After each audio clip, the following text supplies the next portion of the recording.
Thanks for watching this episode of The Blade Boys. I'm Ted Flett. And I'm Mythos.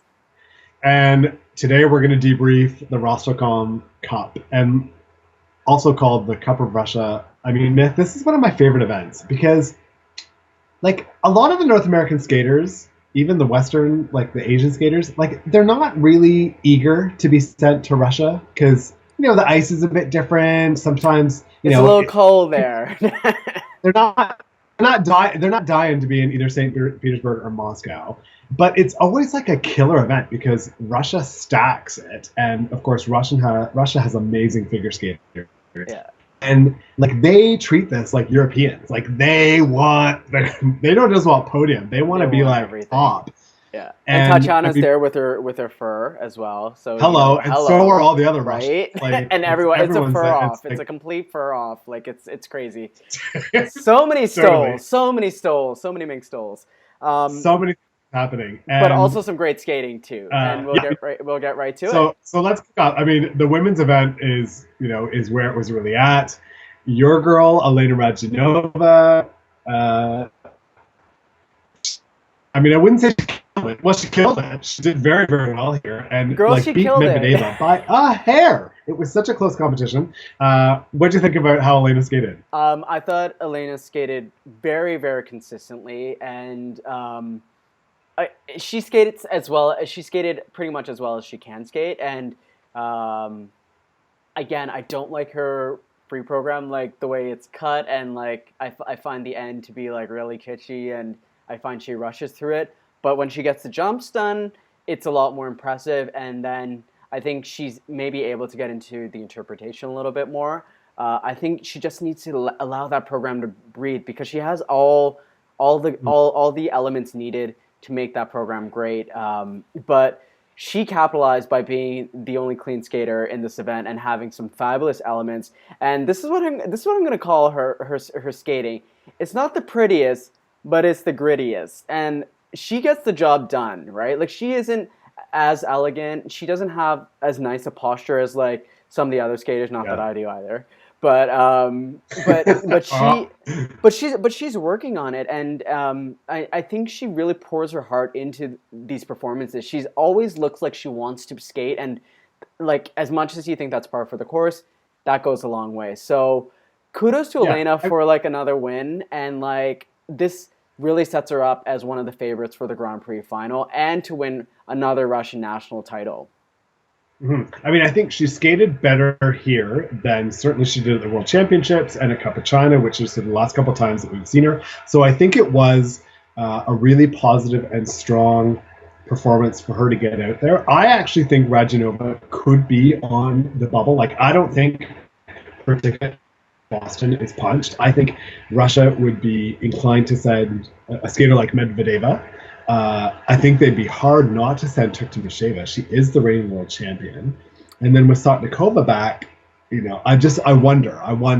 So I don't see Radionova as a lock. And I think this performance, skating clean, not beautifully. I don't think the short program is age appropriate for her, even though she's 16, but age appropriate and her don't really go well together. I mean, she's had some costumes in the past that are just like, I don't know. It doesn't work for me because I can't look. She needs to be a pretty girl, not a pretty woman, if you know what I'm talking about, right? Like some of those costumes, right?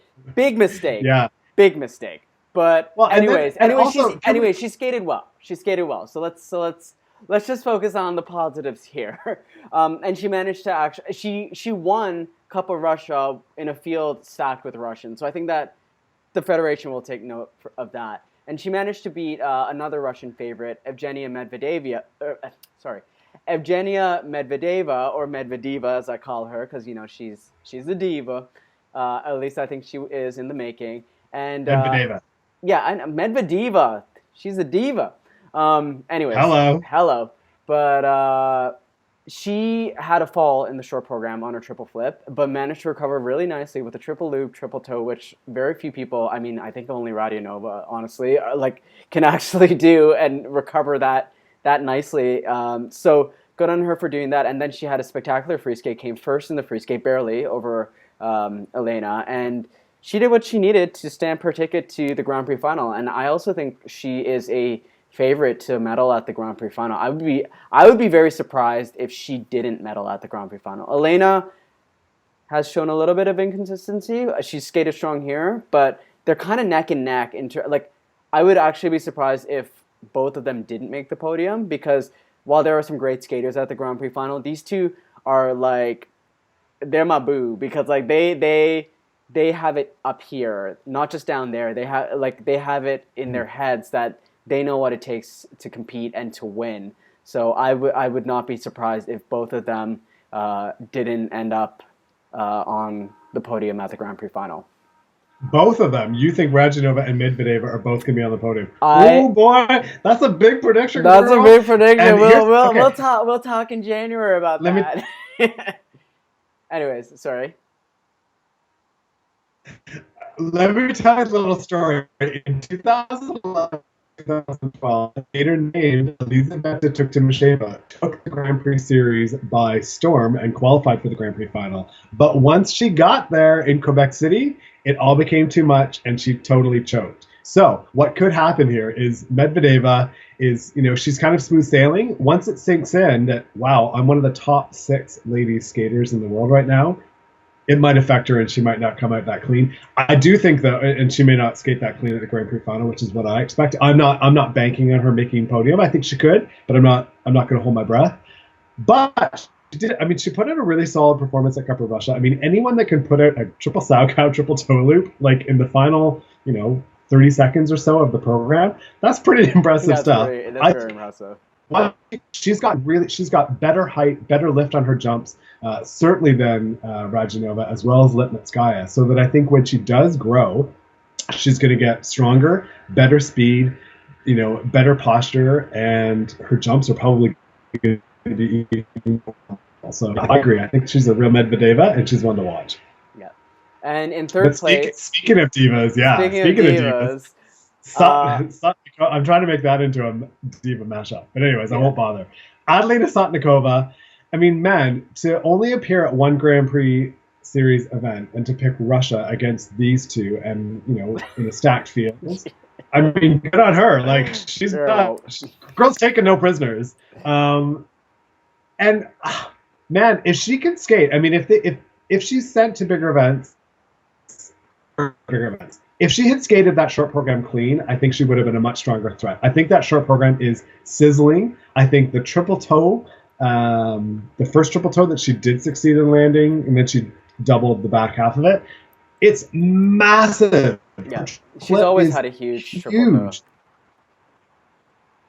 I think this is a skater who has improved, like literally improved in terms of her jumps, in terms of the height of them and the arc of them since the Olympics, sizzle and attention. I love it. I think she's actually shown that by coming back, she's a better, stronger performer and hopefully competitor as she continues on in the season. Yeah, I think she had a lot to prove in the sense that a lot of people, they were like, oh yeah, she's totally coming back, right? Like a lot of people were skeptical that she would even come back as after winning the Olympic gold medal, like the top prize of them all. But before that, Adelina didn't really have a ton of prize accolades to her name. So I think she still feels like she has something to contribute to the sport and to improve. And to come in this event and face two, I honestly thought Medvedeva and Radionova would come top two. I think most people felt that on paper. But for Sotnikova to get a bronze medal, and she did, and like you said, she looked like she was enjoying herself, especially in that short program. She had great spunk and great energy, and she showed why she's the Olympic champion, and she showed some of her Dancing with the Stars ability, really harnessing emotion and engaging the audience. So, and of course, being at Cup of Russia, the judges were not shy to give her Olympic champion bonus / Russian ice bonus. So, but then again, she did earn that bronze medal. And unfortunately, a skater who was in the running for a medal but didn't end up getting it was our Alansha Charand of Canada, and she had an amazing short program. I am so proud of you for that short program. You went back to the drawing board and you nailed that performance. Nobody saw that coming. Like that was a No, stellar. she did. Girl, what you talking about drawing boards? She's getting clean just like that at Nebelhard. I totally think she's got strong No, but I short mean, like programs in her compared to blood. her first And Grand Prix though. Like that's what I'm saying. Like her skate cat. fair enough. Like she figured out what she needed to do because to deliver a strong short program, and her jumps were completely, and she attacked that short program as well. I think that was the biggest difference between that and Skate Canada. The only problem was in that free skate where she went for that triple axel, and while I gotta give girl props for like trying to go for the win, I think in this scenario she really should have acknowledged that she's against two Russian heavyweights in Russia who even without triple axels they still have like huge technical content compared to her. So she felt she needed to go for the triple axel, she needed to go for the triple H triple toe, and unfortunately the triple axel it really rattled her going into her flip and her Lutz. And had she just done a double axel and like either a clean flip or a clean Lutz, and if she had done both instead of like doubling, like she would have the bronze medal, like another bronze medal to replicate her bronze from last year. I mean, you could be coulda, shoulda, woulda, but I think it would have been smarter to be kind of have the mindset of like, okay, if I'm way far back in the short, then yeah, I'll go for broke with the triple axel and triple Lutz, triple toe. That makes sense to me. But if you're in second position and you realize that someone like Sotnikova hasn't skated her best, and you also realize that someone like, and I mean, maybe what affected her was Medvedeva skating so well right before her, and she felt, oh, crud, now I need to actually like really bring it. But I think it might have been smarter to, like, obviously she's trying to get accustomed to the triple axel, but when you're under rotating it, and falling like it's not there, and she I think she honestly kind of cut herself out of a medal in this scenario. But you can't really say that because like you still got to give her props for being a competitor. But that was unfortunate to see. But you know the takeaway from this is that she had a great short program, and that's the main thing we should focus on. Yeah, she didn't look as devastated as she appeared after Skate America with the problems in the free skate. It does look like she's getting more accustomed to attempting the triple axel, possibly going down on it. I thought she did a beauty triple Salchow double axel series at the end of the program. She also went for a triple Lutz, triple toe. She didn't land it, but she went for it. I think she's gutsy, and I think there were some silver linings to this performance that she can continue to build on. I do wonder though with a skater like Elaine if she's looking further down the road. She's looking at Canadians and making sure she makes that Canadian team. And what better statement to make against the current, ladies Canadian champion Gabby Daleman, and of course the return of Caitlin Osman, than to nail a triple axel. So it might be something where she's looking down the road. Right, but like if it's affecting the rest of her program, she needs to like really be smart about it because she needs to make the world like. You gotta like seize these opportunities when they happen, and if your triple axel isn't even being fully rotated, then you need to like kind of take a step back and be like, hey, I still need to like win these competitions, get these ranking points, and establish myself in the eyes of the judges and deliver. Like even if I miss the triple axel, I have to hit the rest of the program. If I'm not hitting the rest of my program when I'm messing up my triple axel, I need to really rethink that. So that's something she should think about this season, but. All in all, a great ladies event. Russia going 1-2-3 at the Cup of Russia. So, good. I'm pretty sure the Russian fans were very thrilled to see that. And we're very thrilled to see that there's this nice rivalry brewing. Like, it was kind of like a pre-Russian nationals. So we always love to see that. Moving on to the men's event, it was a Spaniard, of course, Javier Fernandez in his second Grand Prix event of the season, who did he did very well here. Still going for the 3 quads in the free skate. I think he didn't land the third one, the Salchow. I believe he doubled that. That didn't happen for him, but still landed the 2 quads at the front of this free skate. I thought he did really well. It was a bit of a gauntlet run against Boyang at Cup of China. The field wasn't as stacked here in Russia against him, which is hey, give the guy a break. He's a world champion. He's a world champion, and he still scored but he still skated up. His score was in the 180s. Yeah, he got a 184 or something like that. So that's nothing to sneer at. So good for him. What did you think of the skate? I mean, I thought it was a wonderful skate for him. I thought his short program, the tripling the quad, was a silly mistake for him. But He came back in the free, and as we expected, he dominated, and he really showed why he's world champion, and he held it together.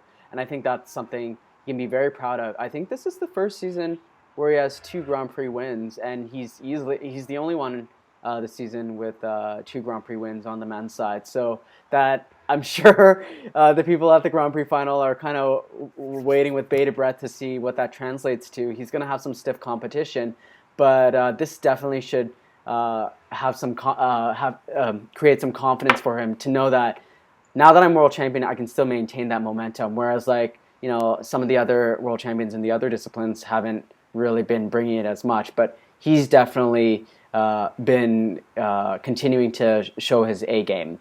And he managed to win over Adrian Pikayev, who is an up-and-coming Russian skater who didn't do as great at Skate America. His programs are okay. I mean, his skating ability is definitely there. Like, I think he has really nice basics, and the judges could maybe give him a little bit more credit for that. But overall, I think he did really well here. His shore program was clean, and we always love to see that. And obviously, in the judges' minds, that kind of builds you up. And certainly at Cup of Russia, if you skate clean in the shore program, I mean, woo, there goes your score, like way up there. But I think it was, like, for the most part, it was deserved. And he managed to hang on with a pretty good free skate and ended up getting the silver medal. But there was some drama in the bronze medal position because initially Adam Rapon of the U.S. Managed to get the bronze medal. However, a scoring error where they found that Ross Minor, who was initially in 4th position, ended up like one of his final spin was a level 3, but then they realized it's actually a level 4, and there was a reversal of the decision where Ross ended up beating Adam. And I'm like, Adam's a true classic professional, so I'm sure he was very happy for his teammate. And yes, it's been a while since, like, Ross has medaled and had this success, and he kind of was off the radar for a while. I think he's a fabulous skater. I think he's underrated, and because he fell off the radar, his component scores have yet to, like, come back up again, and he has yet to, like, curry the judges' favor. But again, Adam, like, with that quad lutz, like, that cost you a medal. Like, he's like Alain, he's going for it. Like, even if he's downgrading it, he's going for it. And come hell or high water, it's a challenge that he's taken upon himself, and I have to admire that, and I have to respect that. But well, I also think he's sort of without options. As I understand it, that's the cleanest quad he does. yeah, The Salchow and the toe just are not as. but even if he doesn't, that's sort of where he's at. So even if he does an under-rotated quad toe, that's better than a downgraded quad lutz. So, like, at some point... Well, I don't know. I mean, I don't know. Maybe he's going down on it every time. I don't know the details of it, but I'm guessing that if this is the jump he's putting out there with a coach like Raphael Aratunian, this is his closest, his closest shot. What I thought was interesting between the Ross Minor, Adam Rapon kerfuffle is, like, just when you thought there might be a leader in the American pack, now things get switched again. So it's like there's 5 great guys, maybe even more, like Rapon, Joshua Ferris, Max Aaron, Jason Brown, of course, Ross Minor, maybe. I mean, there's Nathan Chen. I mean, there's all these guys sort of, even Grant Hochstein, who, like, had 2 4th-place finishes on his Grand Prix events, which is nothing to shake a stick at. So, like, the men's field at U.S. Nationals is going to be a bit of a dogfight, and it's a huge toss-up. We'll see how that goes down. Quick shout out to Nam. I mean, this just hasn't been his Grand Prix season, and I think he really needs to just regroup and find out what makes him special and what can make him special in the eyes of the judges. He's got the technical ability. Like, he's got a new quad. Like, he can hit his elements. I mean, I don't know if his body, if he's, like, because he's growing, it's affecting him. But it wasn't there. And unfortunately, the judges, I think they're being really harsh with him on his, like, on his component scores. Like, he's not even clearing, like, the mid-70s anymore, and he needs to, like, make some sort of change. I believe in Brian Orser and his ability to, like, turn athletes 180, and I believe in Nam's commitment and Nam's, like, focus. He just needs to get back out there and, like I said, claw for every mark and just get that consistency back again. So good luck to him.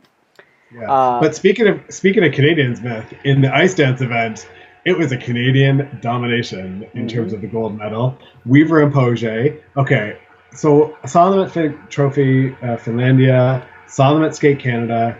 I was a bit uncertain about this free dance. I'm sold on it. I'm a total Weaver Poge fan now. I'm on that bandwagon. I'm on that train going forward towards Boston. I totally fell in love with this free dance. It's the music is I'm liking this music. I'm liking this mood. It sort of harkens for me back to the performances and the free dances that they did in 2012 and 2013, which they kind of got away from. I felt like with the tango and the Olympic season and Four Seasons, they used to create a real mood and a sense, and they could give you chills and goosebumps. And I think they're doing that again with this free dance. They've made a couple of changes to it as well. One of the lifts, sort of partway through the program, he holds. Try and figure this out. He holds Caitlin like behind his back, and then he does I don't know what to call it, but like a log roll. Flips her around and tosses her over his shoulder. I think and that's then, the technical term. Poses. The log roll. Yeah. What does it call? Caitlin and Andrew, if you have something better that it's called, let us know. But the log roll is it's killer. It's so impressive. Canadian. And then it's Canadian. Hello. And then in the program, amongst the highlights, their other lift that is sensational is when he holds her around. He's swinging her. And then goes onto 1 foot and then back onto 2 feet. They got a level 4 on that particular that's lift. A feature. And one judge gave them a 3. So in terms of grade of execution, that is sublime. And I think it's a great program. It's starting to give me chills. There's incredible highlights and features, as you say, in the program.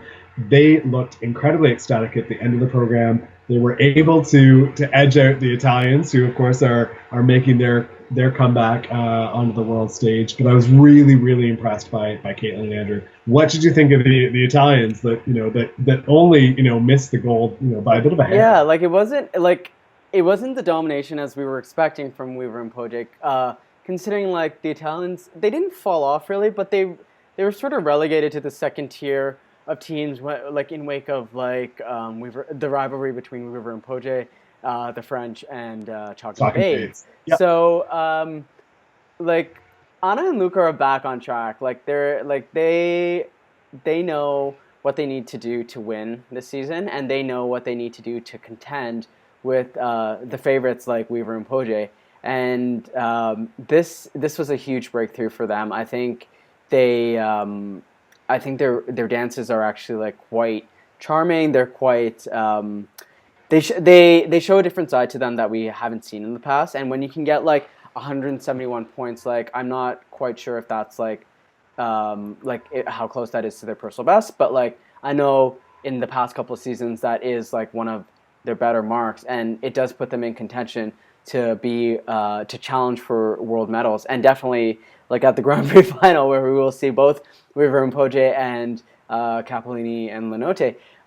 It will be an interesting battle, and it'll be interesting to see where teams like Chalk and Bates, who have kind of been up and down this season, to see where they stack up. I mean, Cappellini and Lenote are really bringing the difficulty, which is helping them a lot, and they seem very focused and very hungry to win. But of course, we had in the bronze medal position, we had Sinitsina and Katsalapov, and this was a little bit of a mini battle between them and Elena Jelinek and Ruslan Zhiganshin. And unfortunately, Ruslan in the short dance completely bungled the second set of twizzles, which absolutely negated, it got them no points, and it really set them back. And at that point, the medal Those twizzles fizzled,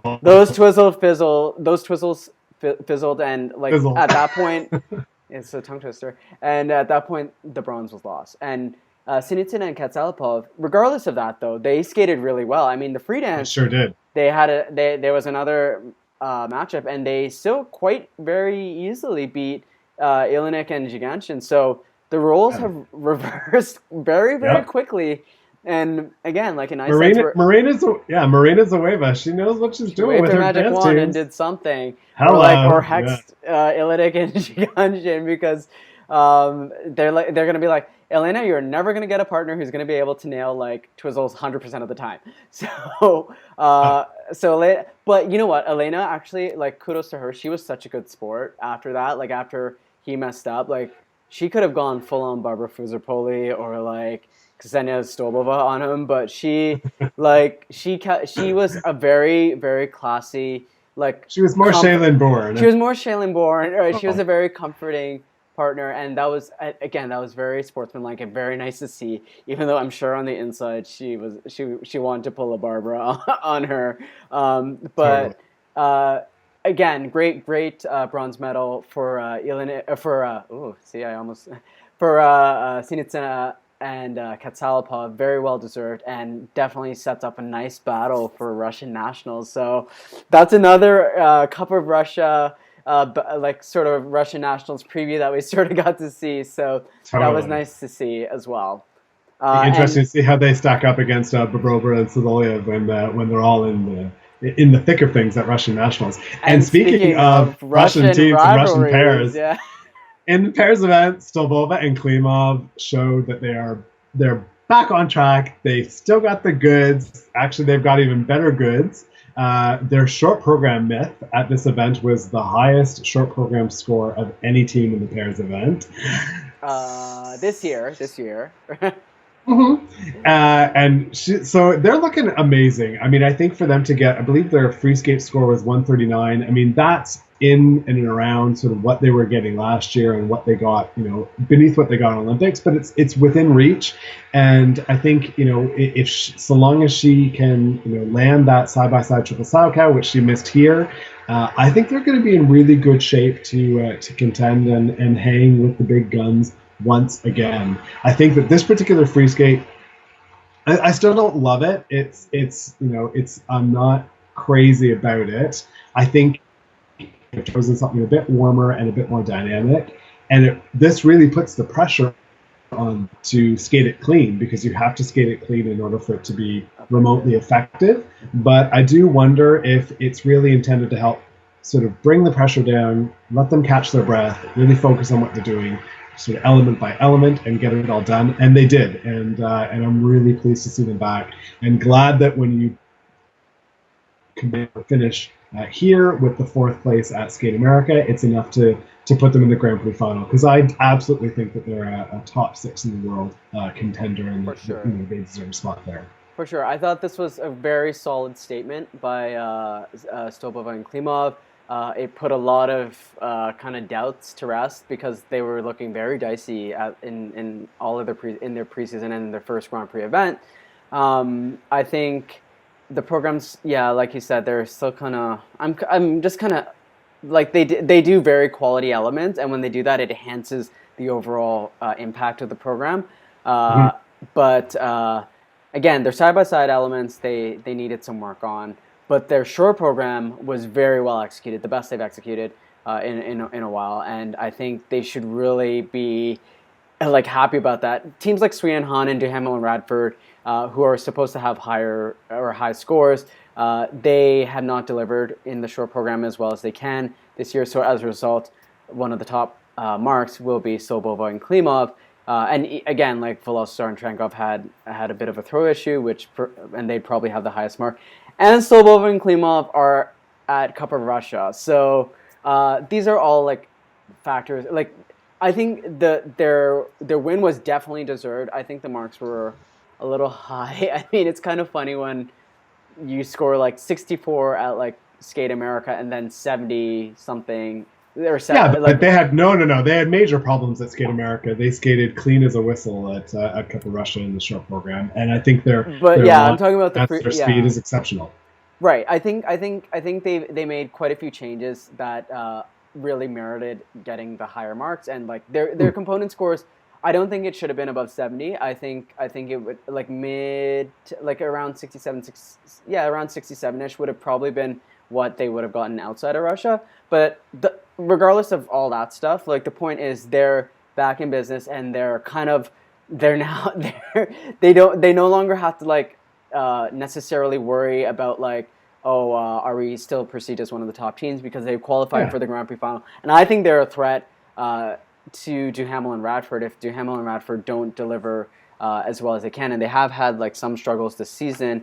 And I think they with Sobov and Klima having added difficulty, they will make Duhamel and Radford kind of a little nervous. But you know, we got faith in Duhamel and Radford too, so we think they can pull it off. But with Sui and Han out, it's nice to see that there's most definitely a rivalry that can still make the Grand Prix final interesting to watch. It won't be necessarily a cakewalk for Duhamel and Radford to win.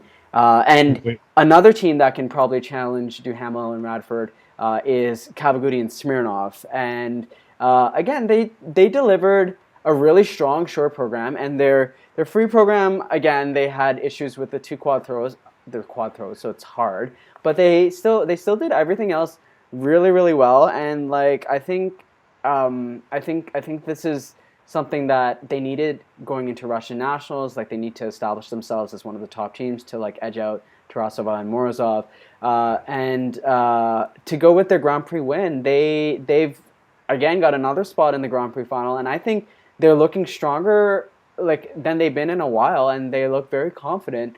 And like there's no shame in losing to a very strong those types of performances from Sobov and Klimov, so they should feel like still like they can.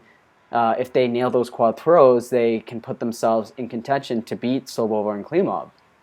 Yeah, they still put together, the side-by-side individual jumps. I kind of like to see them move on from the double axel, but I'm assuming that with a coach like Tamara Moscovina, that if they could do consistent side-by-side, another set of side-by-side triple jumps, they'd be doing those. So I'm guessing that they can't, and they're bringing the technical goods, of course, with the two quad throws. It's miraculous to me that she can even land those, because they really come down with a thumb. They go up and down. They go straight up and straight down, and she lands almost everything like on a dime. And this is a program, I mean, I'm still loving the fact that she's curling her hair and she doesn't look as mousy. Like, good on that. Keep going with that, Yuka. But this is a program that like I think the pressure is particularly on, not just because they're Russian, not just because they want to make a statement and that they're back, but this program is in its second year of rotation, and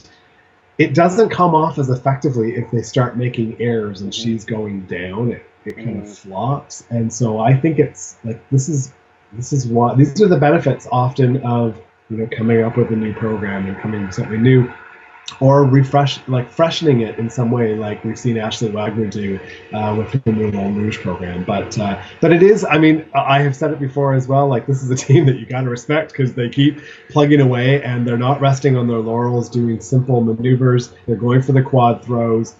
She's like practically a gymnast in terms of her positions and the way he whips her around in lifts. So I'm seeing improvement there too. So lots of things to like about this team in terms of their potential at the Grand Prix final and beyond. Yeah, and this team is like they're like spoiler 101. Like they love spoiling people's day. Like they like taking out Stobov and Klimov at Europeans and taking out Sui and Han at Cup of China. Like they know how to play spoiler, and they're always somebody to watch out for. So Duhamel and Radford better be looking over both shoulders, because there's going to be a Russian team on either side of them waiting to snag that gold medal. So they need to keep that medal on their shoulders. Totally. But it makes the Grand Prix final really exciting. And of course, we have to talk about Pang and Zhang, who also made the Grand Prix final because Sui and Han pulled out. But they had a pretty solid performance here. Their short program,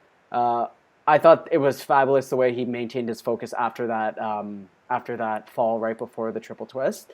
That was very nice to see, and it was very impressive that they managed to recover from that. The free program was okay. I mean, they had issues, but it was enough to win. I thought the Americans actually of Kane and O'Shea, they actually came pretty close to Peng and Zhang in the free skate, and they delivered a really good free skate. So I just want to give them a shout out as well. But those like three medalists from Cup of Russia all appearing at the Grand Prix final. So as you said at the beginning of this, like Cup of Russia is a nice little preview event, because that's when people are like, oh, who's gonna make it? Like we're getting down to the wire. Like which teams are gonna make it, and which teams Who are are we gonna going to break see? it, Yep. right? So, so this was a very exciting event, and again to see things like Adelina Sotnikova's comeback. That was another very nice highlight Treat. from the. Yes, it was a very nice treat as well. And then you have like drama like the bronze medal reversal in men. So there always leave it up to the Russians to have the most amount of fabulosity and most amount of drama coming out. And Yeah, you know what, Myth? It was like a little Russian doll. Like every time you open it up, there was another treat and surprise the little inside. Matryoshka, Totally. right, okay. So thanks so much for watching this episode of the Blade Boys on our recap of the Rostelecom Cup and all the drama and fun and rivalries that unfolded at the event. Be sure to keep watching this channel for all of our other updates and the material. Give a bit of a shout out to one of our great partner sites, goldenskate.com, wouldn't you say, man? Yes, they are golden, just like a lot of these skaters over here had quite some golden skates themselves. But yeah, they're an awesome place if you want to check out discussion. There are certainly some heated arguments about the state of Russian ladies and the state of Russian pairs, and like people do not hold back. Okay, they do not hold back. Tatiana Tarasova is just loving the drama, so she's loving it like she loves her fur. So, as the Russians would say, Spasibo. And her hairspray. As the Russians would say, Spasibo. Thank you for watching, and we will see you at the NHK Trophy and then the Grand Prix final. So, thanks for watching, and we will see you soon. Bye.